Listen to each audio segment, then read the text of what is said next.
So I usually don't get on here and hop and talk myself, but I saw a post from an acquaintance or somebody, call a friend, and somebody I respect. He's a good dude. And it was talking about, calling out Harris voters because Tulsi Gabbard had called her out during a debate during the 2020 primaries and said that Harris had over 1,500 marijuana incarcerations, and the clip cut off. It didn't even show her response. But one, this has been a big myth that has been debunked. She didn't actually do the marijuana prosecutions. It was in her office while she was San Francisco prosecutor, while she was California Attorney General. But they did not end up in 1,500 incarcerations. They ended up in about 45 incarcerations. Also, this is 10, 15 years ago when marijuana was widely illegal, and that was what was accepted. So it's not like today where marijuana is widely legal or accepted. But what got under my skin a little bit, one of the reasons why I'm recording this is, you're posting something that's a lie. It's disinformation, and you're using that to justify your disagreement or the reason why you're not voting for Kamala Harris. It's fine not to vote for somebody, but I think it's ignorant to use lies to justify it. And so just kind of say what you really want to say. But, I think what's at stake at this election is far beyond marijuana convictions. We're talking about, on one side, authoritarianism, possibly dictatorship. Someone who said that they would be a dictator on day one. Someone who said that they would go after their political enemies. Someone who's called people who disagree with them as the enemies within, which probably would be me, because I'm opposed to Donald Trump and what he stands for. So that's what we're up against this election. We're up against the future of the Supreme Court. We're up against the future of America. This is the same person that said he would appoint loyalist judges. So these are judges that would not be impartial, but would actually help carry out what he wants to carry out. Somebody who said that they would appoint loyalist military leaders. So people that would do whatever he wants, people who would not uphold the Constitution, people who would not uphold the law, people who would bend the law, people who would rewrite the law. That's what we're up against. So, we're talking about a lie about marijuana convictions and marijuana incarceration. Are you crazy?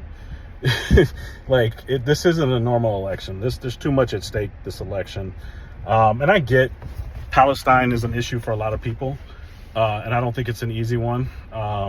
It's an issue for me. It's probably one of my biggest negatives with Democrats. It's one of my biggest negatives with Biden and even Harris. And, I think that the things that Harris has said has been more in the direction I want to hear, but still not where it needs to be. And hearing is, saying something is really doesn't go that far. Whereas Trump and Republicans, you don't hear anything. Palestine doesn't even exist. Trump wants Israel to finish the job. I do believe that under a Trump presidency, Palestine would be wiped off the map. So for me, if you can call it a lesser of two evils if you want, I think it is getting an agenda pushed forward to the right direction under a Harris president. So right now, I think Harris's hands are tied. One, is a sitting vice president to a president. You can't really go against what the president's agenda is. Two, saying something right now or even doing something right now would set off political fireworks, geopolitical fireworks, and additional conflict. Saying something now could possibly cost the election. So I think it is, and right now there is no political capital. There's no political power with Biden. He can't do anything because he's under the threat that Trump would actually win, and that's what Israel and Netanyahu is counting on. And so their hands are kind of tied because it's very likely that Trump could become president. So to give away that power and lose an election by saying something, it's between a rock and a hard place. But I do think that something would take place very shortly after the election that does bring that conflict closer to an end, or does at least check Israel and the violence and terror that they are bringing to their neighbors in the region. A lot of people are saying, well, that's not enough. And I get it, especially if you're Palestinian, you have Palestinian roots, you have Palestinian family. Like, I can only imagine that's probably one of your top issues, right? So I'm not going to judge people on that per se and what they choose to do. But when it comes to Jill Stein and a protest vote for another candidate, Jill Stein is not a serious candidate. She's never won an election in her entire career.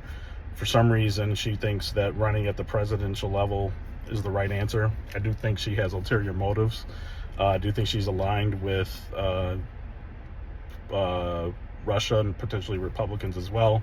It's easy to create an agenda that it capitalizes on the gaps within the Democrat agenda. So when you talk about things like reparations, when you talk about things like ending, genocide in Palestine and other areas, because it's not something that Democrats are strong enough with, it's a wedge issue. So that's a good way for her to capitalize, get some support, siphon away from Democrats. But at the end of the day, she's not serious about it because she knows she can't win. And those protest votes that she does receive, it really doesn't do anything. So what happens after the election? Voting for the Green Party, she's not going to lead a revolution. She's not going to change things. What happens after you vote this election? Are you going to go to your local Green Party and put in work to make changes, to put in work to actually elevate Green Party within your community, within your city, within your state, and then bring more power to the national level? Are you going to do those things? Or are you going to go home, just wait till the next election, wait till 2026, wait till 2028, bitch and moan some more, and then, do another protest vote, not vote at all?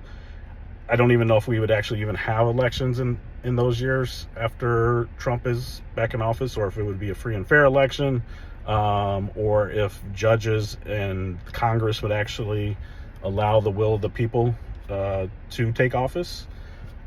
Supreme Court could be making decisions. The Supreme Court could be so lopsided that we'd be at the point of no return.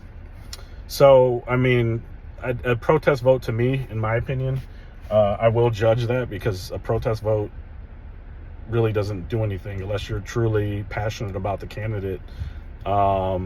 It's just you taking a stance that has zero effect on the outcome of the United States, has zero effect on the outcome of the Palestinian conflict and other conflicts in the world. Myself, I'd rather see Harris in office and hold her and Democrats accountable. I'd rather get involved with local Democrats, get involved with the city, the county, the state, and help change the direction of the Democratic agenda when it comes to foreign policy and foreign affairs. The Democratic Party is something that Black, brown POCs have built a coalition. My ancestors, the people that came before me, they fought hard to get this country to where it is today, and it needs to continue to improve. But that's the direction that I plan to take. I think that there's more possibility of making change than through a Green Party vote on a presidential race. So for all those that say, well, you support genocide, you support terrorism, if you could look at it that way, but you live here, you pay taxes, you fund the funding of terrorism from the United States. Did you have that same energy for Hiroshima, depending when you're alive, how old you are, Hiroshima, Nagasaki, Vietnam, Panama, Iraq, Libya? Did you have that same energy for Japanese internment camps, lynchings, segregation, redlining, housing discrimination? So no, I don't think people that fought for making progress withheld their vote and did a protest vote. No, that's not what they did. They made coalitions, and they did not align with everything that the candidates they got behind. There's never been such thing as a perfect candidate. Harris isn't a perfect candidate. Lyndon B. Johnson wasn't a perfect candidate. John F. Kennedy wasn't a perfect candidate.